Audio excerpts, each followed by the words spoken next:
Sehingga dalam penyusunan KAK, pengadaan barang dan jasa pada BGN tidak disusun sesuai kebutuhan real di lapangan dan adanya markup harga pengadaan.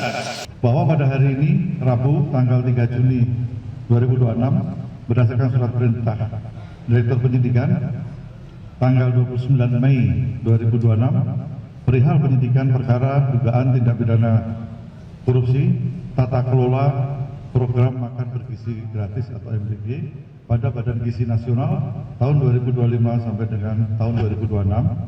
Tim penyidik pada Jampitsus telah melakukan pemeriksaan terhadap beberapa orang saksi, diantaranya adalah 3 orang saksi yaitu atas nama Saudara DH selaku Kepala Badan Gizi Nasional periode bulan Agustus 2024 sampai dengan 2 Juni 2026, Saudara SS selaku Wakil Kepala BGN bidang operasional pemenuhan gizi periode 17 September 2025 sampai dengan 2 Juni 2026, dan Saudara LP selaku Wakil Kepala BGN bidang operasional bidang pengembangan organisasi dan hubungan kelembagaan periode 22 Oktober 2024 sampai dengan 2 Juni 2026. Bahwa setelah melalui serangkaian pemeriksaan tersebut, Saudara DH, Saudara SS, dan Saudara LP sebagai saksi dan berdasarkan 2 alat bukti yang cukup yang diperoleh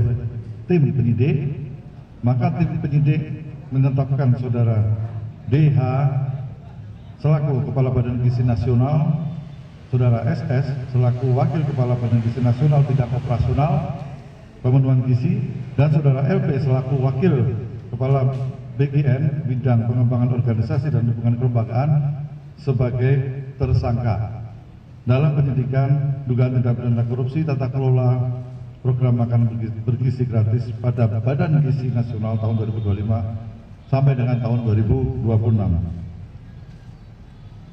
Dengan kasus posisi singkatnya adalah sebagai berikut. Bahwa sejak tanggal 6 Januari 2025 pemerintah telah melaksanakan program makan bergizi gratis atau disingkat MBG yang merupakan program prioritas nasional yang diselenggarakan melalui Badan Gizi Nasional dalam bentuk pemberian makan bergizi secara gratis dengan tujuan pemenuhan angka kecukupan gizi atau AGG anak sekolah dengan total anggaran tahun 2025 sebesar 85,27 triliun dan tahun 2026 sebesar 268 triliun yang bersumber dari APBN. Bahwa program MBG tersebut seharusnya dikelola oleh yayasan-yayasan pada setiap sekolah. Namun pada faktanya, yayasan-yayasan yang ditunjuk sebagai mitra SPPG merupakan yayasan yang dijadikan sarana untuk kejahatan dan terafiliasi dengan pejabat atau pegawai BGN yang tidak memenuhi syarat untuk menjadi mitra SPPG, namun tetap ditunjuk dengan cara dilakukan pengaturan verifikasi pada portal mitra BGN dengan adanya atensi dari tersangka. Dan yayasan-yayasan tersebut mendapatkan insentif miliaran rupiah ya, setiap hari, dan yayasan-yayasan tersebut terafiliasi diantara yang dimiliki oleh Saudara DH, Saudara SS, dan Saudara LP.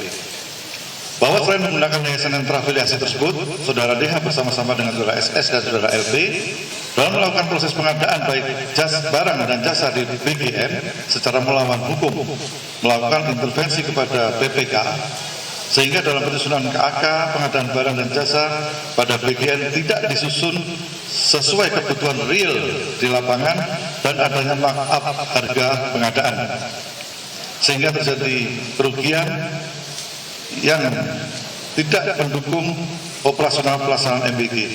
Di antaranya, 1. Pengadaan motor listrik sebanyak 21.801 unit dengan total pengadaan sebesar sekitar 1 triliun rupiah.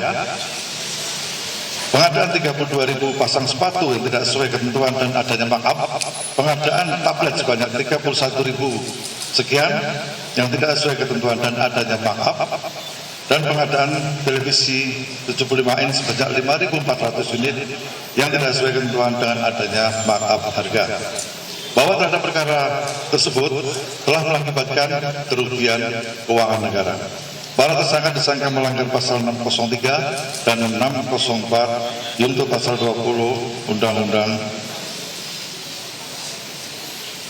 nomor 31 tahun 99, Undang-Undang nomor 1 tahun 2023 tentang KUHP. Bahwa para tersangka tersebut saat ini dilakukan penahanan selama 20 hari ke depan di Rutan Salemba Cabang Kejaksaan Agung dan Rutan Salemba Cabang Kejaksaan Negeri Jakarta Selatan. Demikian kami sampaikan. Terima kasih. Terima kasih Pak Dirut. Sesi tanya jawab. Untuk berikutnya kami persilakan kepada rekan-rekan, mungkin untuk ada beberapa yang mau ditanyakan. Kami batasi 3 penanya dulu ya. Mbak yang pakai jilbab.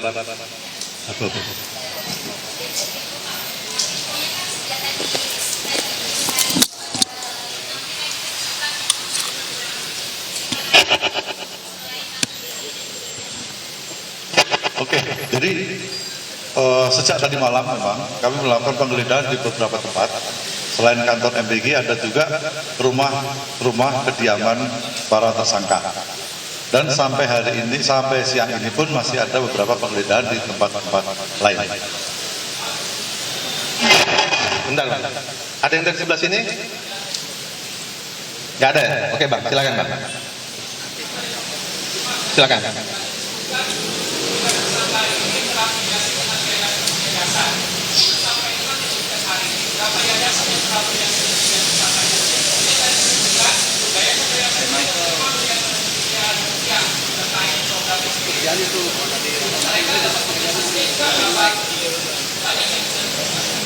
Kalau perhitungan masih berjalan Mas Apeng, jadi masih berjalan, kami belum bisa menyampaikan berapa total pastinya.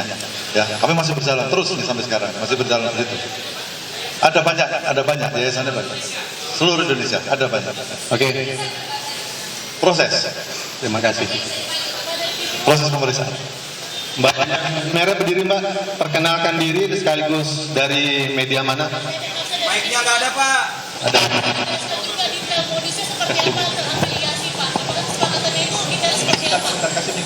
Maksudnya bagaimana bentuk terafiliasinya, begitu.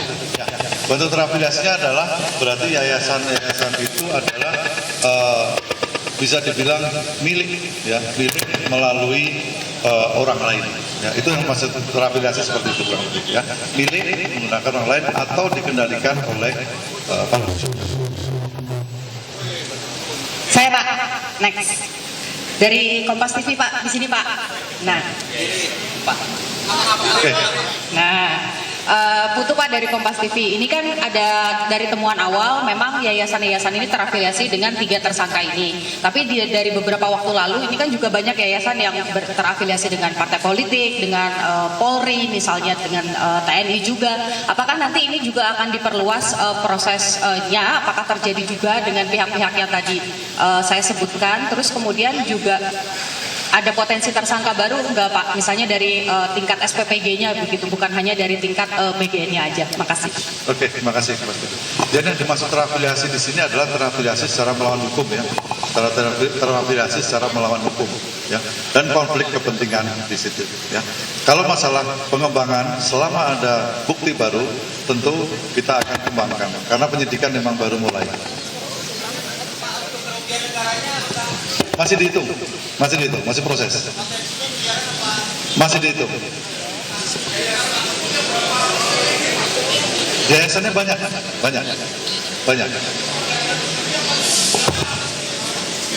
Nanti kita sampaikan ke materi penyidikan, nanti ya kita sampaikan.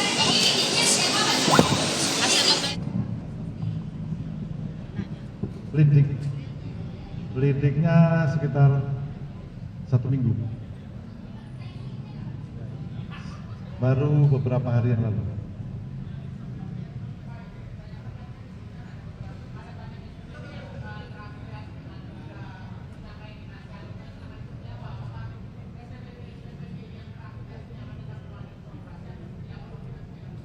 Ya, kami akan koordinasi dengan BGN.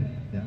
Apakah memang terafiliasi itu memang masih digunakan atau tidak, itu kan maksudnya kan? Ya, oke, nanti kami akan koordinasi dengan BGN karena sekarang kami sedang menginventarisir, ya, mana yayasan-yayasan yang terafiliasi yang tidak berhak untuk menerima atau sebagai mitra dari BGN. Masih ada lagi? Satu lagi ya. Oke.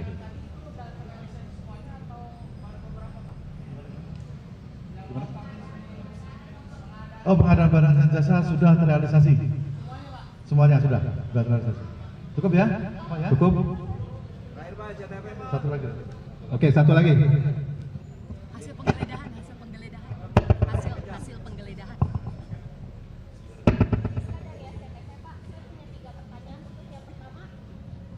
Sejak kapan Kejabung sudah mendalami dugaan korupsi di MPG ini dan apa indikasi awalnya saat itu?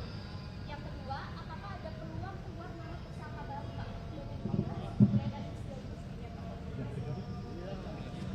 Yang tiga sudah jawab. Kalau mempelajarinya mungkin sejak beberapa waktu yang lalu. Ya. Tapi kalau lidik kita memang sekitar 1 minggu. Ya. Tapi kalau mempelajari itu sebelum lidik sudah kami pelajari. Ya. Di situ memang ada beberapa perhatian kita. Mungkin ada beberapa laporan dari masyarakat. Ya. Seperti ada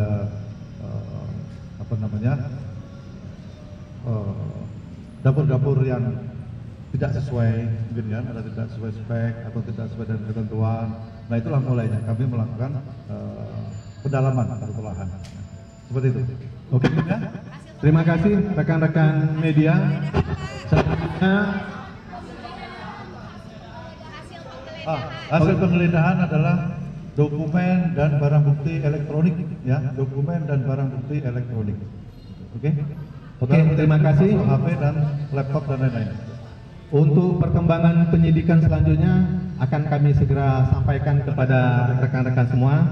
Kami ucapkan terima kasih. Kami akhiri. Wabillahi taufiq wal hidayah. Wassalamualaikum warahmatullahi wabarakatuh. Waalaikumsalam. Selamat sore.